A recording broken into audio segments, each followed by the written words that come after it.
the Pigtail-Ponytail League. Oh yeah, Yeah, we were going to By ask having- you about the Yeah, girls' by having sports. by having daughters first. This guy Bernie Calder.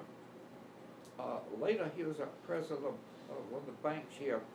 He started, at least I always gave him credit for starting Pigtail-Ponytail League, and it must have started.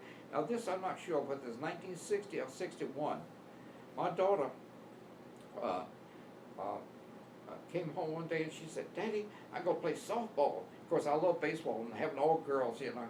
First, my son is baseball. My son is only baseball hope. He wasn't too good of a baseball player, like outdoors, and still hiking and all night. But she said, Dad said, "Can you help us out?" I said, "No, look, I'm going to school and a part-time job, this and that, and so forth."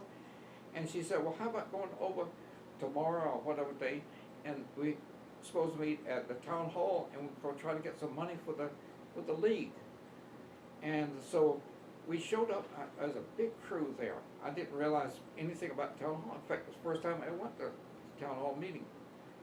So I think Bernie must have gotten up, or somebody got up, and they said, "Look, we have this nice field for the boys at Yeonas Park." Of course, that's a private park. Said, "The girls don't have anything." And at that time, there were a lot of girls that wanted to play softball. And so my daughter came and says, "Dad," says, "we need managers." And so they said, "Dad," and they called me right in with all the neighbors right on that played with them. And so I volunteered to be a manager. But the town gave us $500 to buy bats and balls, and the girls bought their own. They bought blouses with the team's name on them and hats. And believe me, they were really competitive. Boy, they were good ball players. Some of them there's one little girl, I still remember, Joyce Miller. She later was a school teacher. She could get a backhanding and go shortstop and throw them out by a couple of steps. They're really sharp.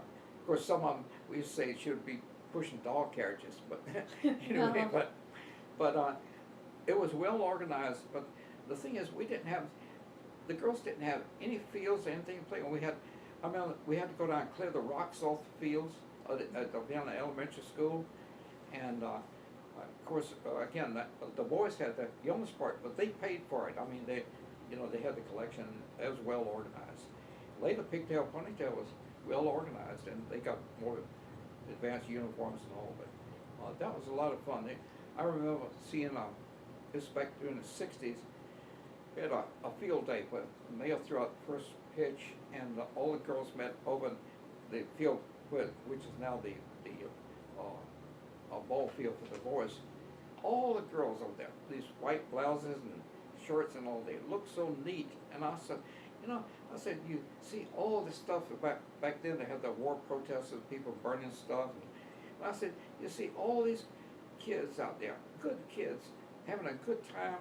And I said, the newspapers never play up in it. You never hear anything about this. Only see the bad stuff, you know.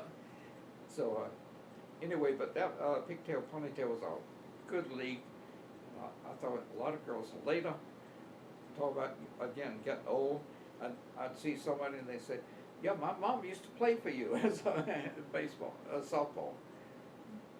Is the league still going? Oh yeah, but it's more of some of the girls can get baseball, but it's pretty active.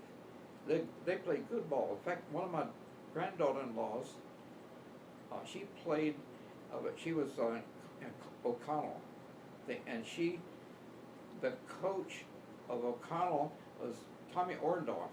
Do you know Tommy?